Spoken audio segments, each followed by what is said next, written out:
अस्सलाम वालेकुम बच्चों, उम्मीद है आप सब लोग ठीक होंगे। So today we are going to discuss about the electropositive character of metals. So what is electropositivity? Many metals, what are the metals? Metals generally have tendency to lose electron to form positive ions called cations. So there is definition of metal. So metal, any element out of 118 elements which can lose electron. मतलब ऐसी कोई भी चीज़ जो electron lose कर सकती है उसको आप मेटल कहेंगे. अब यहाँ पे वो कह रहे हैं कि metal have the tendency to lose electron is called electro to form cations. ठीक है ना, मतलब वो आइंस बनाते हैं जिनको हम केटाइंस कहते हैं. यानी कि यहाँ पे मैं थोड़ा सा इसकी एक्सप्लेनेशन कर देता हूँ.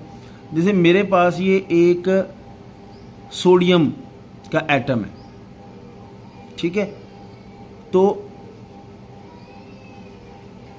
ये देखें जी, इसने एक पॉजिटिव आयन बना दिया. जब भी किसी एटम के ऊपर पॉजिटिव या नेगेटिव चार्ज आता है, ठीक है, जैसे बैटरी के टर्मिनल देखे ना आपने, इसके ऊपर लिखा होता है नेगेटिव पॉजिटिव, वो वाला पॉजिटिव नेगेटिव चार्ज आता है तो उसको हम कहते हैं कि ये आयन बन गया. अब ये कौन सा आयन है? हमारे पास आयन्स की टू टाइप्स हैं. हम कहते हैं कि आयन जो है या तो वो एनाइन होगा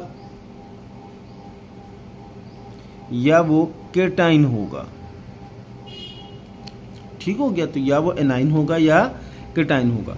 तो अगर बिलफर्ज मैं इस सोडियम आयन को यहां पे रखूं तो ये किस तरफ जाएगा? नेगेटिव की तरफ मूव करेगा ना, पॉजिटिव नेगेटिव की तरफ मूव करेगा. और बैटरी का वो टर्मिनल जिसके साथ नेगेटिव का साइन लगा होता है उसको हम कहते हैं कैथोड. तो इस वजह से पॉजिटिव आयन को हम क्या कहते हैं? केटाइन. और अगर यहाँ पे कोई नेगेटिव आयन होता जैसे Cl नेगेटिव तो ये किसकी तरफ जाता? इस पॉजिटिव टर्मिनल की तरफ. तो इसलिए हम इसको क्या कहते हैं? एनाइन कहते हैं. तो यहाँ पे उसने वर्ड उसके लिए क्या इस्तेमाल किया? Cation.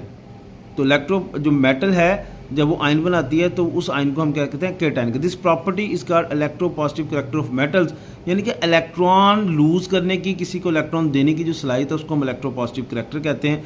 This property is also related to reactivity of metals.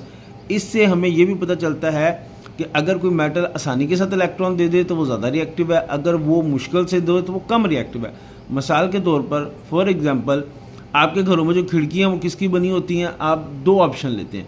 आप कहते जी लोहे की खिड़की बनवा लें, तो फिर कहते नहीं नहीं, लोहे की बजाय आप एलुमिनियम की खिड़की बना लें.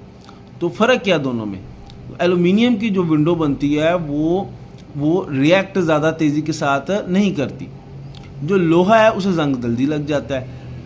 हालांकि एल्यूमिनियम को भी जंग लगता है लेकिन उस तरह नहीं लगता जैसे लोहे को लगता है, इसलिए हम एल्यूमिनियम की खिड़कियां लगवाना पसंद करते हैं. इसी तरह मैं आपको रिएक्टिविटी की एग्जांपल देता हूँ. सोडियम मेटल है ना, तो इसको हम मिट्टी के तेल में रखते हैं. मिट्टी के तेल से बाहर निकालेंगे, थोड़ी देर के बाद इसमें धुआं निकलना शुरू हो जाएगा, और अगर हम इसे नहीं छेड़ेंगे तो उसको आग लग जाएगी. इतनी रिएक्टिव होती है. ठीक है, तो रिएक्टिव क्यों है? वो इलेक्ट्रॉन दे रही है. यहाँ पे पॉइंट नंबर 2 है, metals which lose electron easily are considered more reactive. For example, alkali metal sodium potassium are highly electropositive element and thus they undergo reaction very easily. Sodium and potassium react vigorously शिद्दत के साथ with water and halogens to give their respective hydroxide and halides. They also react with acer to give salt and hydrogen. Next इसका point number 3 है आपके पास alkaline earth metals. ये आपका group second ए है periodic table का. ठीक है, magnesium calcium on the other hand lose their outer electron less easily and thus they are less electropositive than alkali metals. Their reaction toward water and halogens are also less vigorous. Vigorous का मतलब होता है शिद्दत.